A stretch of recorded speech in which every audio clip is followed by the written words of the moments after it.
बे भिडिअखौ रावबो रेगुलार फरायसाफोरनि थाखाय बानायनाय जायाखै। बर' हारिनि सोलोंथाइ बाख्रिखौ फेहेरनायाव मुथासे बिहोमा होनायनि थांखियैसो बानायनाय जादों।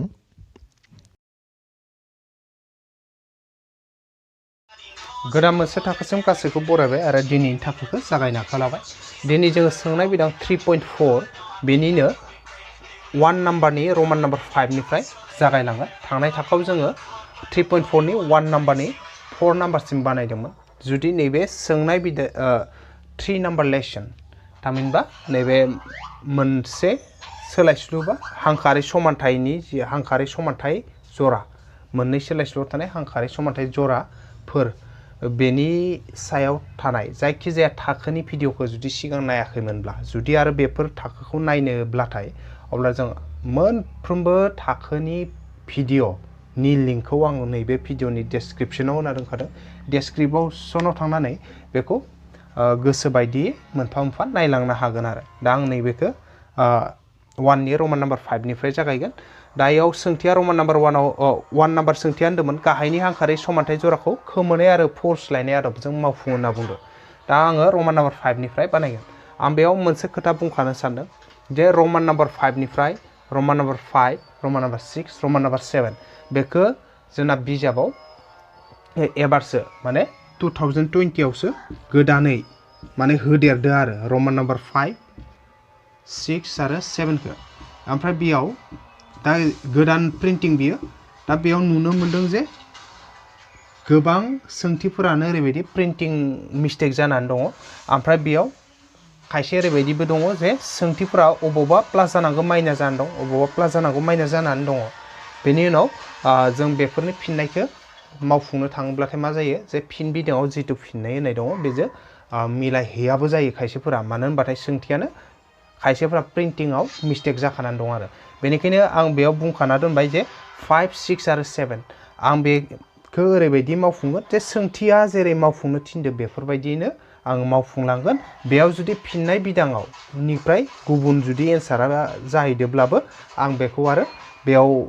थिक खालामनानै होनाय जानाय नङा दा, मानो होनब्लाथाय आंनाव दा बै बिजाबा आसलथे बे फिन बिदांखिनि आंनाव गैया। आङो जिखिनि सोंथि दङ सोंथिखिनियाल' दं आरो आंनियाव लोगोआव। बेनिखायनो आङो जिहेथु फिन बिदांखौ नुनायबा आं फिन बिदांजों मिलायनानै सोंथिखौ थिक खालामना होनो हागौमोन, नाथाय बेयाव जिहेतु आंना फिन बिदाङा गैया नालाय लोगोआव, बेनिखायनो आङो सोंथिया जेरै थिनदो बेफोरबायदिनो बानायलांगोन आरो बेफोरबायदियैनो बेफोर फिननायफोरा ओंखारलांगोन आरो जेनेबा एक्सनिया मा मान, वाइनिया मा मान बेफोरबायदिनो सोंथि मथेसो ओंखारलांगोन। अब्लाथाय आं दा नैबे रमान नाम्बार 5 खौ जागायलांनोसै। दा जोङो मा होनाय दं गिबियावनो माखौ लाग्रोनि जों आरो सोंथिखौ बुंबावदो नैबे जोंना गाहायनि हांखोआरि समानथाय जराखौ खोमोरनाय आरो फरस्लायनाय आदबजों दिहुनो होनना बुंदों नालाय जोंथ' 3.3 आव मा फरस्लायनाय आदबजों नैबे फरस्लायनाय आदबजों जोङो गोबां प्रब्लेमफोर बानायबोखादों, मावफुंथाय बानायबोखादों। बेनिखायनो नैबे 3.4 आव जोङो खोमोरनाय आदबखौल' बाहायगोन। नैबे फरस्लायनाय आदबखौ 3.3 आव मोनखानायखाय बेजों आरो बानायला जोङो।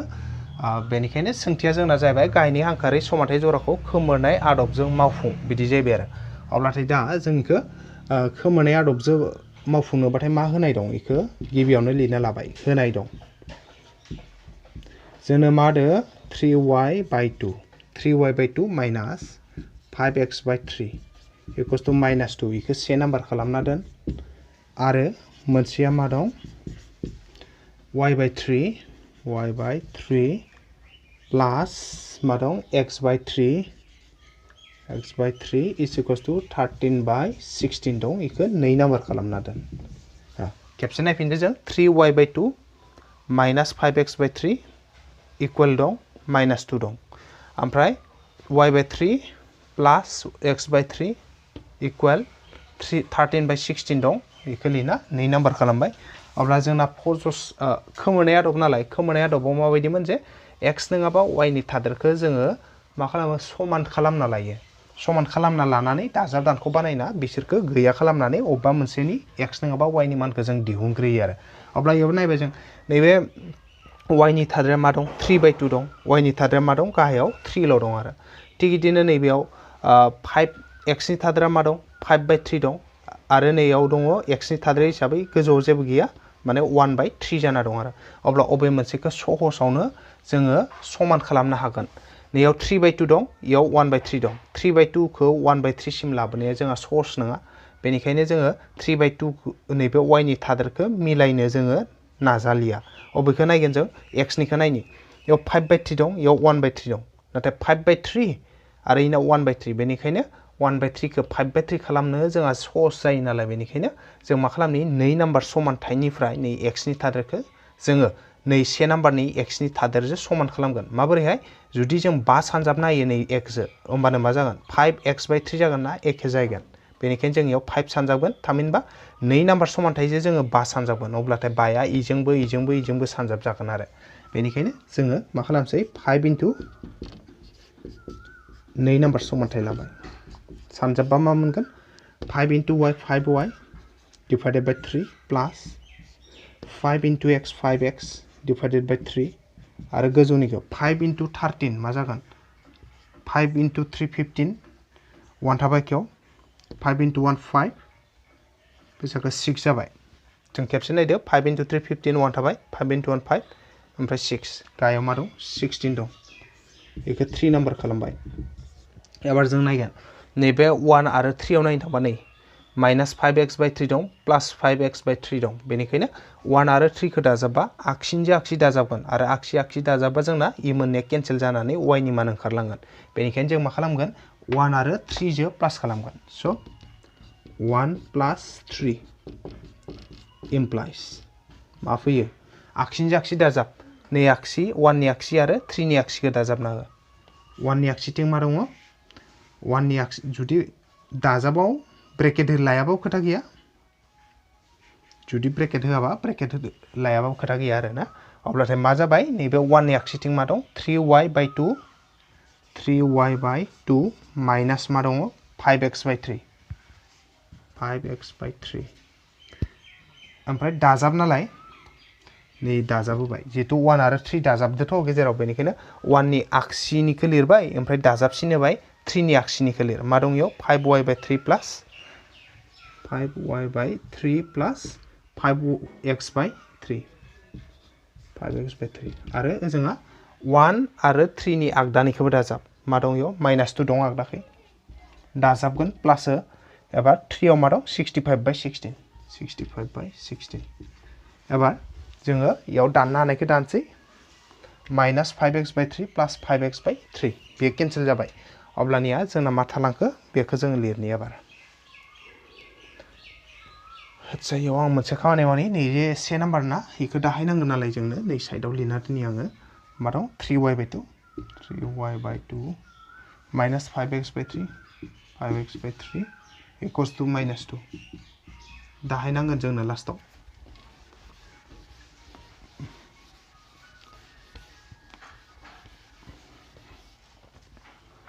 अब्लाथाय मा थाखो इयाव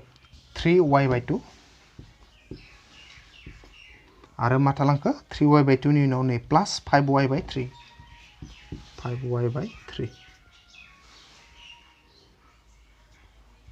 ओजोंलाय ओजों थाबाय नैबे -2 प्लास 16 नालाय एलसिएम ला 16 जागोन गाहायाव 16 ल' दं नालाय -2 नि गायाव जेबो गैया माने 1 दं 1 जो 16 होनबा 16 * 2 32 नाथाय सिगाङाव मासिन माइनाससिन नैबे प्लास थाबाय नाय 16 जो 16 रानबा 1 नै 16 जो 16 खौ रान नै 16 जो एलसिएम 16 रानबा 1 * 65 आनो एबार जों नायनोसै मा फैयो एलसिएम ला मा फैगोन इयाव 2 आरो 3 नि एलसिएम लाबा 6 2 जो 6 रानबा 3 3 * 3 9y नै प्लास थाबाय 3 जो 6 खौ रानबा 2 2 * 5 बेसे 2 * 5 10 y ओजा मा थाखो 16 थाबाय 65 निफ्राय 32 माइनास खालामना नाय 65 निफ्राय 32 माइनास बेसे जागोन 5 नि 2 थांबा 3 ओमफ्राय 6 नि 3 थांबा 3 थामहिनबा बेसे 33 होमबाथाय दा जों इखौ सेफायलांबाय थानोसै दा जों इखौ गोरलै खालामलांसै गायाव मा दं 6 दं गोजौनिखौ दाजाबबा मा मोनगोन जोङो इयावथ' 9 थाबाय ना 9 + 10 बेसे 19 y थाबाय जोंहा बेसे थाखो जोंहा 33 divided by 16 दा जोङो डाइरेक्ट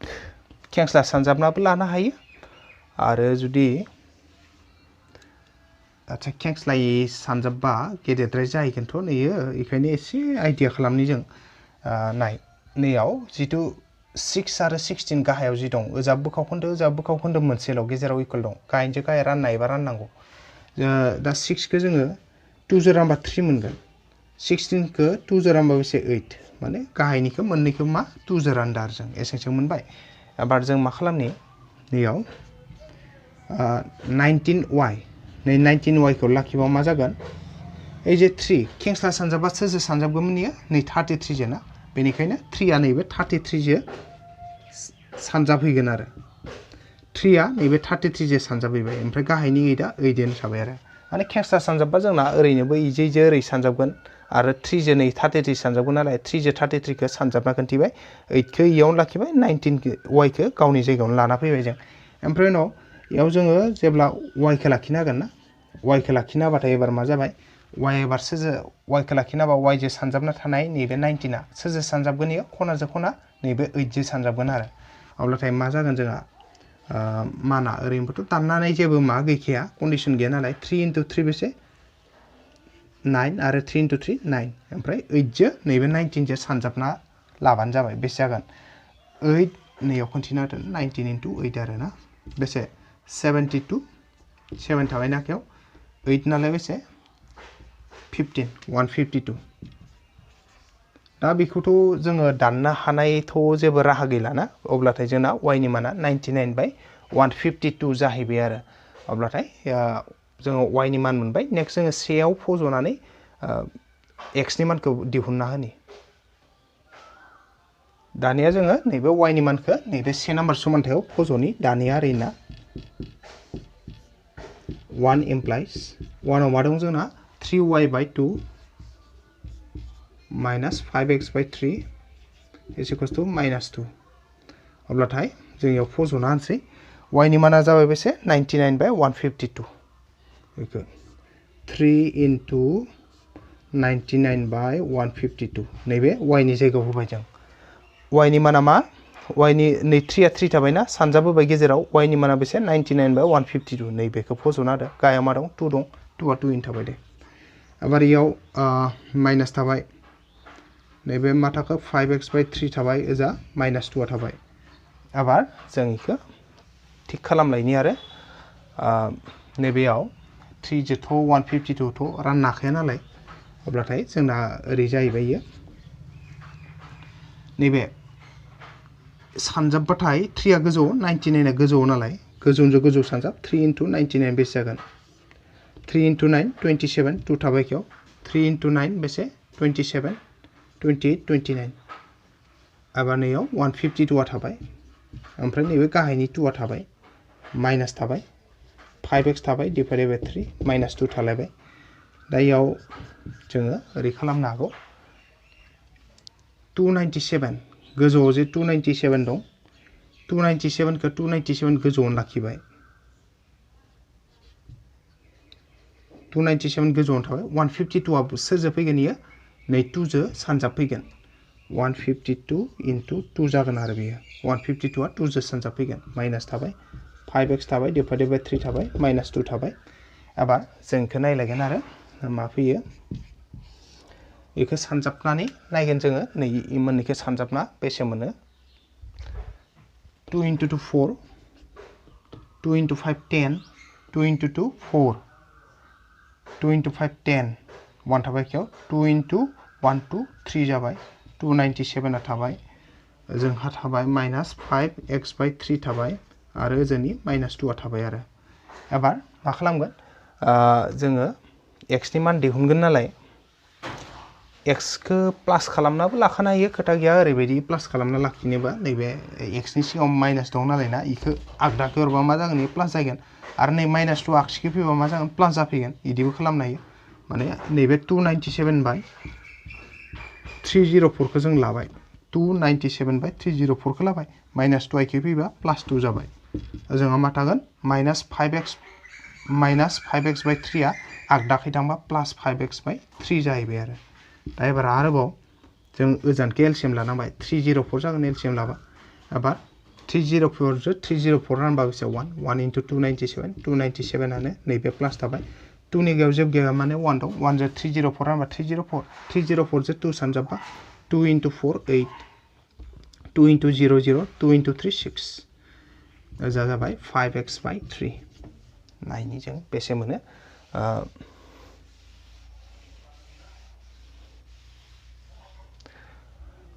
अब्लाथाय जोंहा मा जाहैबाय एबार नैयावथ' गायाव मा थागोन 304 मोनबाय जा 5x/3 थाबाय ओमफ्राय इखो दाजाबबा बेसे मोनगोन 7 जो 8 जो दाजाबबा बेसे 15 1 थाबाय एखेयाव अब्ला 0 जो 9 जो बेसे 9 आनो दहायन 1 जो 10 जाबाय 1 थालायबायना एखेयाव 7 जाबाय 7 8 9 905 जाबाय एबार जों नायनि नैयाव ओरैबो दाननो हाबावो दा गाहायजों गाहाय हायोबा दानगोन गोजौजों गोजौ हायोबा दानगोन बेफोरबायदि आरो दा गोजौनि नै 5 जो नै 905 खौ जों राननो हायो आरो बेसे मोनगोन 5 जो 905 रानबा 5 सानजाबसे 5 4 आद्रा थाबायना 4 लाथिख' 40 जाबाय अब्ला 5 सानजाब 8 5 सानजाब 8 बेसे जायो 40 ओमफ्राय 5 थाबायना 5 सानजाबसे 5 इजो इखो रानबा बेसे इ मोनबाय 181 5 जो 905 रानबा बेसे 181 अब्लाथाय जोंहा मा थाखो जोंना थाबाय ओरैबायदि 181 थाबाय गोजौआव गाहायाव थाबाय 304 ओजों थाबाय बेसे x/3 एबार जोङो खेंस्लाय सानजाबना होगोन खेंस्लाय सानजाबबाथाय x जो नैबे 304 सानजाबा 304 x जाबाय आरो जोंहा 3 जो 181 सानजाबबा 3 * 1 3 3 * 1 3 3 * 8 24 2 थाबाय खेयाव 3 * 1 3 4 5 543 ओमफ्राय एबार आरोबाव नैबे x खौ लाखिना 304 खौ ओजों हरबा मा जागोन ओजानिखौ रानैलायगोन आरो x खौ लाखिना होबाय ओजा मा थाखो 543 आरो 304 आ रानैलायबाय नि अब्लानिया जोंना x नि माना मा जाहैबाय 343 डिवाइडेड बाय 304 बेखिनियानो जाबाय जोंना दिहुननो गोनां मावफुंथाय बेनिखायनो जों x नि मानखौ मोनबाय 543 डिवाइडेड बाय 304 आरो y नि माना बेसेमोन y नि मानखौ जों मोनदोंमोन बेसे 99/152 अब्लानिया जोंहा x नि माना 543/304 आरो y नि माना मा 99/152 आरो बेनो दिहुननो गोनां नैबे 5 नाम्बारनि मावफुंथाय आरो बेयाव जोंना सोंथि मथे x नि माना बे ओंखारो y नि माना बे ओंखारो अब्लाथाय जोंना बे मोनसे जोब्बाय नेक्स्ट जोङो रमान नाम्बार 6 निखौ नायलायनि मा दं सोंथिया एबार जोङो रमान नाम्बार 6 खौ लालायबाय रमान नाम्बार 6 आव मा दङ सोंथिया बेयाव जोंनो होनाय दं मोननै समानथाय आरो समानथायफोरा मा मा जों लिरना लाग्रोदो फार्स्टआवनो x - y = 3 बेखौ से नाम्बार खालामबाय आरो नेक्स्ट मोनसेया जाबाय गुबुन मोनसेया जाबाय नै मोनसेया मा दं इयाव इ दं x/3 plus y/2 equals two बेसे 6 इ जाबाय नै नाम्बार समानथाय अब्लाथाय जों मा खालामगोन दा जिहेतु जों खोमोरनाय आदबजों बानायगोन नालाय x नङाबा y नि थादेरखौ समान खालामना लानांगौ जेयाव x नि थादेरा जेबो गैया माने 1 दं x नि थादेरा मा दं गाहायाव 3 दं माने 1/3 आरो दा 1 खौ 1/3 खालामबाथाय गासै रानजोबनांगोन एसे दिगदारसिनसो जागोन आरो थिग इदिनो y नियाबो इदिनो जेबो गैया माने 1 दं इना मा y नि गायाव 2 दं माने 1/2 आरो अब्लाथाय इखौबो 1 खौ 1/2 खालामबाथाय राननांगोन बेखायनो जों इखौ लालिया जों नै मोनसेयाव फैनोसै 2 नाम्बारावनो थ x नि थादेर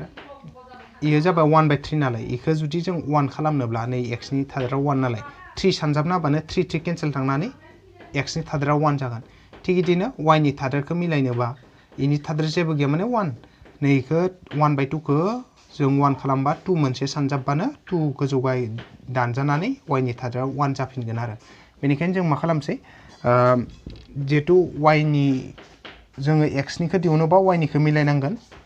y निखौ दिहुनग्रोयोबा x खौ मिलायनांगोन जों y निखौ दिहुनग्रोनोसै अब्लाथाय जों मा खालामसै नैयाव 2 नाम्बार समानथायजों ना 2 नाम्बार समानथायजों मा खालामनि 2 मोनसे सानजाबना होनि 2 मोनसे सानजाबना होगोन आरो 2 * माने ओरैबायदि स' ओरै होनांगोन आरो जों बेनिखायनो 2 into 2 नाम्बार समानथाय 2 सानजाब 2 नाम्बार समानथाय माने 2 नाम्बार समानथायनि मोनफ्रोमबो बिदाब इजोंबो 2 सानजाबगोन आरो 2 सानजाबबा मा जागोन 2 सानजाब x by 3 जो 2 सानजाबबाय नै प्लास थाबाय y by 2 जो 2 सानजाब 2 into y by 2 equals to आरो नैबे 6 जोबो 2 सानजाब गासैजोबो 2 सानजाबदो होमबा मा जागोन जोंना 2 into x 2x divided by 3 प्लास थाबाय गोजौ गाहाय 2 2 केन्सेल ओमफ्राय मा थाखो y थाबाय ओमफ्राय 2 into 6 बेसे 12 होमबाथाय इखो जों मा खालामसै 3 नाम्बार खालामना दोनसै अब्लानिया जों मा खालामसै नैयाव नायबाथाय दा 3 नाम्बार आरो 3 नाम्बारखौ नायबाना y आ मा दं इयाव माइनास y नै जाबाय प्लास y होमबा माइनास y प्लास y केन्सेलथ' जागोन नालाय माबोरै केन्सेल जागोन जेब्ला जों 1 + 3 खालामगोन ना आगसिजों आगसि दाजाबबाथाय माइनास y प्लास y केन्सेल जालांगोन बेनिखायनो जोङो y खौ केन्सेल खालामनो थाखाय मा खालामनि 1 जो 3 जो प्लास खालामना होनि आरो स' 1 + 3 implies मा दङ 1 नि आगसिथिं मा दं इखौ नायनि 1 नि आगसिथिं दं x - y इखौ लिरबाय दा नै आगसिनिजों दाजाबगोन नैबेनि आगसिया इयाव दाजाबगोन नालाय प्लास हो ओमफ्राय इखौ दाजाबना हो मा दं 2x by 3 प्लास y आरो आगदानिजों आगदा दाजाबगोन नैबे 3 जो नैबे 12 जो दाजाबगोन 3 + 12 नै अब्लाथाय मा जाबाय जोंहा नैबे x - y नैबे आगसिनिजों नैबे 3 नि आगसि बेजों जों दाजाबबाय इजों दाजाबबाय आरो आगदानि नै 3 जो नै 12 जो दाजाबबाय अब्लाथाय मा जागोन नैबे माइनास y प्लास y केन्सेल मा थागोन x थाबाय प्लास 2x by 3 आरो जों मा थागोन 3 + 12 बेसे 15 नैबे अब्लाथाय जों आगसिनिखौबो दाजाबबाय आगदानिखौबो दाजाबना दोनबाय जों जे मा दंमोन लिरबाय माने x + 2x by 3 आरो जोंहा 3 + 12 बेसे 15 नैबे 3 दे अब्लाथाय दा जों मा दङ गोजौआव लिरनि आच्छा 1 नाम्बारखौ आं साइडआव लिरना दोनथ'नि x - y इक्वल्स टु मा दङ 3 दं 1 नाम्बार ना इखौ दोनथ'बाय साइडआव लिरना दा मा थालांखो जों इखौ गोरलै खालामना होबानो सिम्प्लिफाइ खालामबानो x नि माना ओंखारलांगोन आरो दा ओरैबायदि इयाव एलसिएम लाबाथाय 3 जागोन x नि जेबो गैया माने 1 दं 1 जो 3 नाम्बार 3 into x 3x नै प्लास थाबाय 3 जो 3 number 1 into 2x 2x equals two नै जा मा दं 15 दं एबार जों नायलायगोन आरो 3x जो 2x जो बेसे जाखो दाजाबबा 5x जाबाय 3x + 2x 5x divided by 3 equals to 15 एबार खेंस्लाय सानजाबनि नै 15 नि गायाव जेबो गैया माने 1 दं नालाय खनाजों खना सानजाब गायाव जेबो गैया माने 1 दं 1 जो 5x सानजाबा खनाजों खना 5x जागोन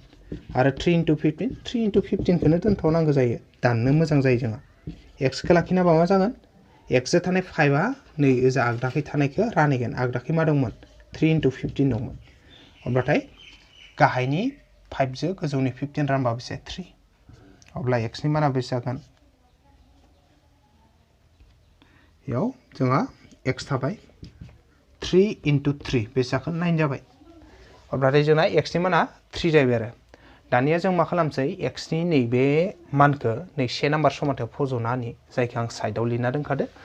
दानिया ओरै होननानै दानिया x - y is equals to 3 थामहिनबा 1 implies आरो 1 निफ्राय लाबोदों नालाय 1 implies होनांगोन x - y equals to 3 माने मा दं सियाव x - y equals to 3 दं नालाय 1 निफ्राय लाबोबाय जों होमबा इयाव x नि मानखौ फज'गोन जों x नि माना बेसे x नि माना 9 खौ होबाय -y थाबाय ओजा 3 थाबाय जोंहा -y खौ लाखिना हो 3 दङ जोंहा +9 आ ओजों थांबा -9 एबार मा थागोन ओजों थाबाय -y थाबाय ओजा 3 निफ्राय -9 थांबा बेसे -6 जागोन अब्लाथाय ओजानि माइनास ओजा माइनास केन्सेल नि मा थाखो y equals to 6 y नि माना 6 जाबाय होमबाथाय x आ बेसे जाखो 9 y आ बेसे 6 बेनिखायनो जों लास्टआव लिरगोन जोबनायाव बेनिखायनो x equals to 6 y equals to बेसे सरि x equals to 9 y equals to बेसे 6 बेनो जाबाय दिहुननो गोनां मावफुंथाय थामहिनबा 6 नाम्बारनि मावफुंथायखौ जों दिहुननो हाबाय 6 नाम्बारनिया जोब्बाय नेक्स्ट जोङो रमान नाम्बार 7 आव माबायदि सोंथि दं बेखौबो नायना लानि आरो दा एबार जोङो नैबे रमान नाम्बार 7 खौ नायबाय रमान नाम्बार 7 आव मा होनाय दं बेखौ नाय होनाय दं 8/x minus 9/y is equals to 1 दं बेखौ चेक खालामबाय जों ओमफ्राय उनाव नैबेयाव आरो गुबुन मोनसे समानथायखौ होदो 10/x plus 6/y is equals to 7 दायाव नायनो थांबाथाय बे हांखारै समानथायद्रायबो नङा बायदि जायो मानो होनबाथाय एक्सआ गाहायावसो दं वाइआ गाहायावसो दंना थेवबो जोङो जियानो जा बे समानथायखौबो जोङो मावफुंनो हायो ओरैबायदि जे एक्सआ नै एक्सआ इबो गाहायाव दं वाइआबो गाहायाव दंखायो नालाय डाइरेक्टयैनो जों बानायलांनोबो हायो बिदि बानायलांनो हानायबो जोंहा केपासिटि दं बे जाहैबाय ओरैबायदि जे एक्स गाहायावसो दंखायो मोननैयावबो थादेरा इना 8 इना 10 अब्ला इ मोननैखौ जों मिलायनांगौ आरो मिलायनोबाथाय दहायनि बायदि नङा जे माबा मोनसे सानजाबबानो इयो 8आ डाइरेक्ट 10 जागोन इदिजों जाहैखाया बा 10खौ माबा मोनसे सानजाबबानो नैबे 8आ फैगोन इबो जाहैया बा नैयाव नै 9खौ 6 सिमबो लांनो हाया 6खौबो 9 सिम लांनो हाया ओरै जाना दं अब्लाथाय जों माबायदि खालामनांगोन ओरैबायदि नायनांगोन जे हायोब्लाथ' इ मोननैनि दा हमना ला 8xनिखौ जों मिलायना लायोबा गोजौनिखौ होमबाथाय नैबे 8 आरो 10 नि एलसिएम दिहुननाबो लानो हायो होमबाबो जायो आरो जुदि बेखौ नङाब्लाथाय बे मोनसेनिखौ बानायालासिनो वाइनिखौ दिहुनोब्लाथाय नैबे 9 आरो 6 नि एलसिएमखौ दिहुनना लानाया मोजां आरो आं नैयाव माबोरै फैगोन एलसिएमजों माबोरै मोजां दिहुननो आं खोन्थिनो आरो 9 माने मा 3 सानजाब 3 लिरनो हायो 6 माने मा 2 सानजाब 3 बेनिखायनो एलसिएम दिहुनबा मा जागोन कमन 3 ना लाबाय मोनसे आग्लायबाय मा 3 मोनसे 2 मोनसे 3 मोनसे 2 मोनसे थामहिनबा बेसे जाखो एलसिएमा 3 × 3 9 9 × 2 बेसे 18 अब्लाथाय 18 फैबाय आरो ना अब्लाथाय जोङो इखौ ओरै खालामनि दा जोंना एलसिएमा फैबाय नै वाइनिखौ लादो जे वाइनि जिथु गोजौखै दंना वाइ मोननैबो गाहायाव दं गोजौआव इयाव 9 दं इयाव 6 दं नालाय 9 आरो 6 नि एलसिएमखौ जों लाबाय उनाव जों एबार 1 नाम्बार आरो 2 नाम्बार मोननैजोंबो जोङो माबा मोनसे सानजाबोब्लासो वाइनि नै गोजौआव थानाया मिलायहैगोन आरो दा मा सानजाबगोन जों 1 नाम्बारजों मा सानजाबगोन इखौ नायनि इखौ 1 नाम्बारजों मा सानजाबबाथाय थिग जागोन इखौ नायनो थाखाय मा खालाम वाइनि सायाव मा दं इखौ नाय वाइनि सायाव 9 दंना अब्ला 9 जों 28 खौ रान एलसिएमखौ 9 जों 18 खौ रानबा बेसे मोनो 2 मोनो अब्लाथाय 2 जे मोनबाय 9 जों 18 खौ राननायाव जे 2 मोनबाय बै 2खौ नैबे 1 नाम्बार समानथायजों सानजाबना हो माने 2 मोननायखौ 1 नाम्बार समानथायजों सानजाब थामहिनबा नैयाव 1 नाम्बार समानथायाव जेसेबां दं गासैबो 2 जों सानजाबजोबगोन आरो होमबाथाय सानजाब 2 सानजाब 8 बेसे जाखो 16 गाहायाव एक्सआ थाबाय माइनास दं थाबाय 2 सानजाब 9 बेसे 18 ओमफ्राय गाहायाव वाइआ थाबाय इकुवेला थाबाय आरो 1 दंना 2 सानजाब 1 2 बेखौ 3 नाम्बार खालामदो एबार आरो एबार नैयाव वाइनि सायाव मा दं नै 2 नाम्बारनि खिथियाव मा सानजाबबाथाय जागोन बेखौ नायनो थाखाय ना वाइनि सायाव मा दं 6 दं एबार 6 जो एलसिएमखौ रान 6 जो 18 रानबा बेसे मोनो 3 मोनो अब्लाथाय 3 मोनबाय नालाय 2 नाम्बार समानथायखौ 3 जो सानजाबना हो 3 सानजाब 2 नाम्बार समानथाय माने नैबे 2 नाम्बार समानथायनि मोनफ्रोमबो बिदाबानो 3 जो सानजाब जागोन 3 सानजाब 30 डिवाइडेड बाय एक्स प्लास दं गेजेराव लिरबाय 3 सानजाब 18 divided by y is equals to 3 सानजाब 7 बेसे जाखो 21 बे जाबाय 4 नाय अब्लाथाय जोङो सानजाबनो गोनांखौ सानजाबजोबनाय लोगो लोगो मा जाबाय नै 3 आरो 4 आव नायदो वाइनि सायाव मा दं 18 दं आरो इयाव वाइनि सायाव मा दं 18 दं एखे जाबायना आरो मोनसेया माइनास सिगांना मोनसेना प्लास अब्लानिया मोनसेना माइनास मोनसे प्लास बाथाय मा खालामनांगौ जोङो एखेखौ केन्सेल खालामबाथाय दाजाबनांगोन माने 3 आरो 4 खौ दाजाबना हो रमान नाम्बार 3 रमान नाम्बार 4 दाजाबबा मा जागोन ओजों आगसिनिजों आगसि दाजाबगोन आगदानिजों आगदा दाजाबगोन आरो अब्लानो नै मोननैया केन्सेल जाना एक्सनि माना ओंखारलांसिगोन जोंहा अब्लाथाय दा जोङो इखौ दाजाबना होनसै स' 3 + 4 implies आच्छा 3 नि आगसिथिं मा दं इखो नायनि 16 by x minus 18 by y 16 by x minus 18 by y ओमफ्राय प्लास थाबाय 3 नि आगसिनिखौ लिरबाय प्लास दं नालाय प्लास थाबाय ओमफ्राय 4 रमान नम्बर 4 आव मा दं आगसिखै नैखिनिया 30 by x plus 18 by y 30 by x plus 18 by y ओमफ्राय आगदानिजा आगदा दाजाबगोन आगदाखै मा दं 2 दाजाब आगदाखै मा दं 4 आव 21 दाजाबबाय ओमफ्राय दा इयाव जोंहा नै minus 18 by y plus 18 by y cancel जाबाय ना प्लास माइनास केन्सेल एबार मा थाखो आच्छा सेयाव जों दाहाय फज'नो थाखाय नैयाव लिरना दोनदां से नाम्बार समानथायखौ मामोन 8 by x minus 9 by y is equals to 1 बे थाथ'बाय एबार जोङो मा थालांखो बेखौ जों नायनि बेयाव नायगोन जों बेयाव थालांगोन ओरैबायदि 16 by x 16 by x plus 30 by x 30 by x नाय 16 by x plus 30 by x equal थाबाय 2 plus 21 बेसे 23 मा थागोन इयाव x आ एलसीएम थाबाय x जे x number 1 into 16 16 plus x जे x number 1 into 30 30 equals to 23 अब्लाथाय एबार जों नायनि दाजाबबा मा थागोन जों गोजौनिया 6 0 दाजाबा 6 इजों बेसे 4 1 जो 3 4 x थाबाय एजा 23 थाबाय एबार जों खेंस्लाय सानजाबना होलायनि आरो x जो 23 सानजाबा 23x आरो 23 नि गायाव जेबो गैया माने 1 दं 1 जो 46 सानजाबा बेसे 1 into 46 46 x खौ लाखि 46 को नैबाय 23 आ रानैबाय x जो सानजाबना दंमोन 23 आ 46 को रानैबाय बेसाखौ 23 जो 46 रानबा बेसे 2 थामहिनबा x नि माना 2 अब्ला x नि माना 2 जाबाथाय जोङो y नि मानखौ दिहुननोबाथाय बबे फज'नांसिगोन बेयाव जे से नाम्बार समानथाय आं साइडआव लिरना दोन्दोंमोन बेयाव फज'ना होबानो y नि माना ओंखारलांसिगोन दानिया ओरै होननानै दानिया 8 by x minus 9 by y is equals to मा दंमोन 1 दं आरो अबेयाव दंमोन इयो सेयाव दंमोन ना से नाम्बाराव दानिया लिरनांगोन दे दानिया दानिया 1 implies सेयाव मा दं 8 by x minus 9 by y 8 by x minus 9 by y equals to 1 दं नै ओमफ्राय दा इयाव जों x नि मानखौ फज'गोन x नि माना बेसे दं 2 दं 8 थाबाय x नि माना बेसे 2 minus 9 by y is equals to 1